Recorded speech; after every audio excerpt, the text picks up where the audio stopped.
Self-insertion seems to be one of the most common tropes in modern Hollywood, from every Christopher Nolan character having the exact same hairstyle as he does, to a certain Miss Marvel having the exact same background and ethnicity as the Scudweasel who created her. But more broadly, I think that the ideologies that inform modern Hollywood creatives have had a much more detrimental effect. Most heroes have a complete lack of moral and personal certitude. They all act like boomers going through a midlife crisis. Allow me to proffer an example from a film that I actually liked quite a bit.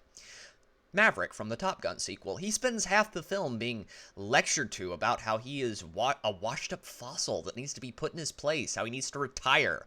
Now, unlike many a lesser film, he proves them all wrong in their assertions, but we have all too often seen characters that were once paragons of virtue reduced to washed-up husks of their former selves, replaced by younger, more diverse characters. And these younger, more diverse characters spend all of their screen time tearing down the achievements of those who came before them.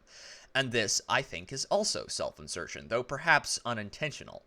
It is easier to destroy than to create, after all, and because the creatives behind these franchises are talentless hacks, well, destroying is really all that they can do, and sometimes, as with Star Wars and Indiana Jones, this is intentional. And it is malevolent, because Kathleen Kennedy really hates George Lucas. And then, of course, we have Star Trek and Doctor Who, where the characters went from being smart and insightful, and often waxing quite philosophical in both character writing and storytelling, but now they are completely brain dead. But look at Spock if you need an example, or the Doctor for that matter. Not only have they been stripped of their intelligence, but all of their other virtues as well. Now they act like boomers cosplaying Valley Girls doing musical theater.